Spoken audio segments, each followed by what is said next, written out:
Bila kita diuji apa-apa masalah yang timbul, yang menerpa diri kita, kadang-kadang menyebabkan emosi kita diserang. Emosi kita rasa sakit, rasa marah, rasa sedih yang keterlaluan. Kan?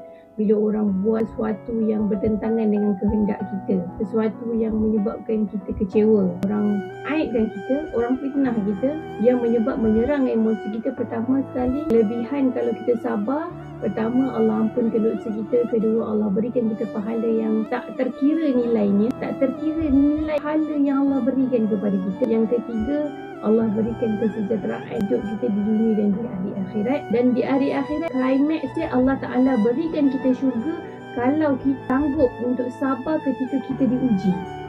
Cakap memang mudah, cakap memang mudah. Orang kata, ya bolehlah cakap, benda tak kena kat engkau lagi. Kau bolehlah cakap sabar, benda tak kena kat engkau. Cuba benda tu kena kat engkau. Boleh ke engkau hadap? Tuan-puan yang dirahmati Allah, inilah perkataan sabar inilah yang Nabi pujuk Yasir, keluarga Yasir yang disiksa teruk oleh orang kafir. Sebab apa orang kafir ketika itu marah sangat sebab Yasir, keluarga Yasir dan Sumayyah ni kan, mereka masuk Islam. Jadi diorang marah sangat sampai orang seksa yang sangat teruk. Tapi apa kata Nabi, berita tu sampai kepada Nabi SAW.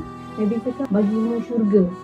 Sabarlah bagimu syurga. Jadi bila kita tahu kelebihan, kalau aku sabar kat dunia ni, Allah Maha melihat, Allah Maha mendengar. Kan? Hidup ni bukan selama-lamanya kat dunia, tapi kita ada lagi satu hidup, iaitu di hari akhirat. Jadi tuan-puan, dengan sebab kita faham kelebihan kalau kita bersabar ni, kita nak cubalah praktikkan bagaimana kita nak jadi orang yang sabar.